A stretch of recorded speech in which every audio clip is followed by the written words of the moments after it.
Hello and welcome to my channel. I'm Dr. Carmen McGuinness. I recently posted a segment on primary and secondary emotions, and today I'm going to share a real-life example of these, a situation in which these came up. And this situation comes from a client who's been kind enough to let me share her story.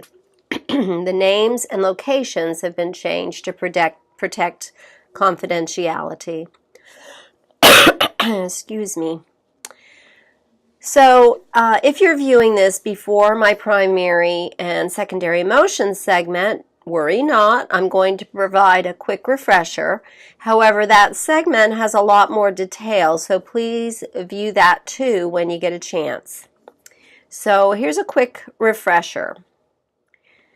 When something strikes a nerve, primary emotions are experienced first and are generally felt as bodily responses. Secondary emotions are what we experience after we've had a chance to think about what's going on. Sometimes secondary emotions occur almost immediately after primary emotions, and sometimes they take time to percolate. Although secondary emotions are valid and should be given the attention they deserve, it's very important that they don't mask the primary emotion, as we need to be aware of it and deal with it. And we should be aware that although secondary emotions can arise to protect us, they aren't always helpful, which is why it's really important to focus on the primary emotion. So here's the situation that we'll share as an example. Cameron and Missy were very best friends. Their relationship started when Missy was hired to do merchandising and window dressing in Cameron's Boardwalk boutique once a week. Before long, the two women were fast friends, confiding and relying on one another and pretty much doing everything together for the next 2 years. As happens in friendships, their social circles became one, and soon their friends, acquaintances, favorite restaurants, pubs, coffee shops, all overlapped. It was evident throughout their friendship, that Cameron's financial resources were significantly greater than Missy's. Missy was recently divorced and still trying to recover financially, whereas Cameron owned her own boutique, which she had done for many, many years, and was doing quite well financially. So Cameron usually paid when the two women went out, but Missy would reciprocate with gifts of hand-painted scarves, which she created as a way to make money, and occasional dinners at her house. So it was a great friendship. As time went on, Cameron had an idea, and as an attempt to help her friend, she created a job that would give Missy the opportunity to work 2 additional days per week in the boutique. And Cameron hoped it would also generate sales. So the two met at their favorite coffee shop to discuss the idea. The boutique would offer fashion consulting by appointment on Fridays and Saturdays. Missy would act as the fashion consultant, and it might even give her an opportunity to sell some of the hand-painted scarves she'd been creating.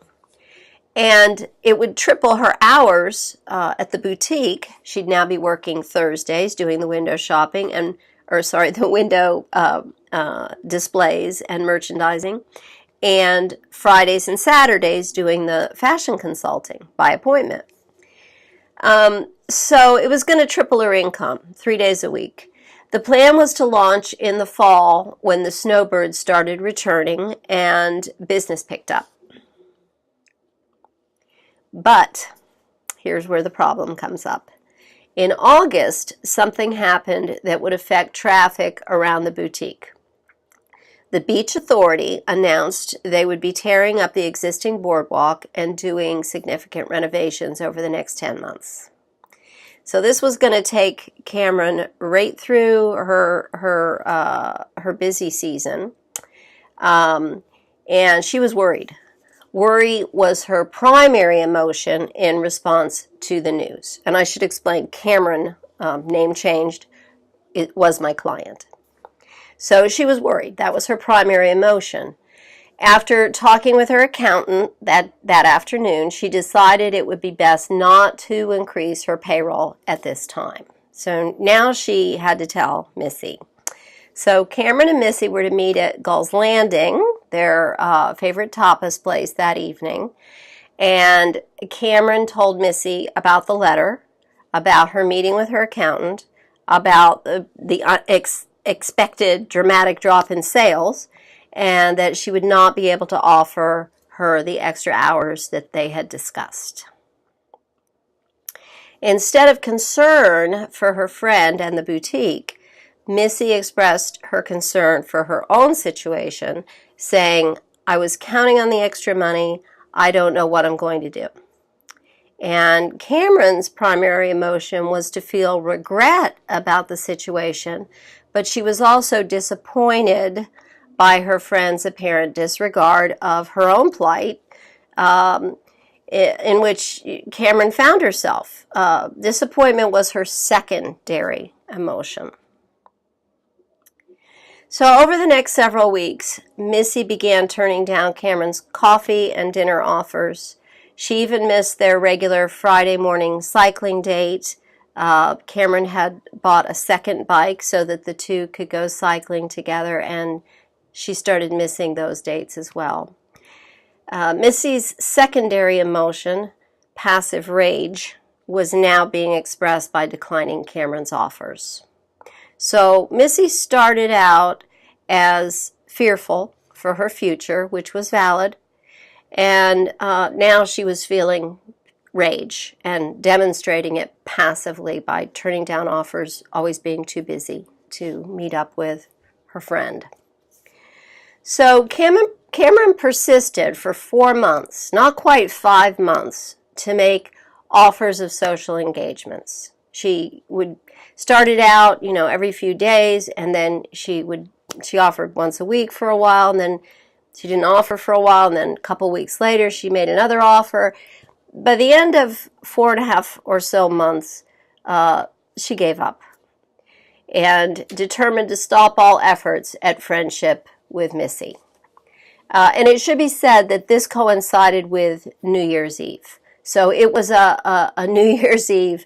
It was on New Year's Eve. She said that she'd had a gift for Missy that she had purchased on a trip that she'd been meaning to bring by, and could she stop by the house and show it to her and give it to her? And Missy said she was busy. So, and no attempt to say, can we do it another time? So at that point, Cameron gave up and decided, that's it, I'm done. This is a New Year's resolution. I'm not proceeding with any more attempts. So she was now experiencing yet another secondary emotion, which is resentment. And over the next several months after that, the two women saw each other only on Thursdays, when Missy was in the boutique to do her window dressing and merchandising for the shop. And it was there was a lot of friction there. You had one woman experiencing passive rage, Missy, and the other feeling resentment for being at the receiving end of this passive rage. So there they were. So the advice as Cameron's therapist was, let go of this emotion. Demonstrate nothing. Be a blank slate and see what happens. Just try to let the resentment go out the window. So within not very long, within a few weeks, Missy texted Cameron and said, was thinking about you the other day, miss hanging out, can I buy you a coffee? Maybe we can get together for a coffee Thursday evening after I'm out at the shop. So this particular story had a happy ending. It's very rare that all parties involved in this kind of a conflict, especially if there's more than just two, can set aside their secondary emotions focus back on that primary emotion and get to the heart of the problem, and then hopefully let things dissipate until nothing is being reinforced. There's no longer a person there at the receiving end of passive rage to give you that reinforcement, or whatever else, whatever other emotion it is. So that's one case scenario. I hope this was helpful in giving examples of primary, secondary, and in this case, two secondary emotions, so that you can think about how this filters through in your own world and what's going on for you. So thank you for tuning in. If you like this, if you found it helpful, please give me a like, and I hope you'll subscribe. And as always, if you need to talk to somebody, you know how to contact me. It's on the About tab. Thank you for tuning in today.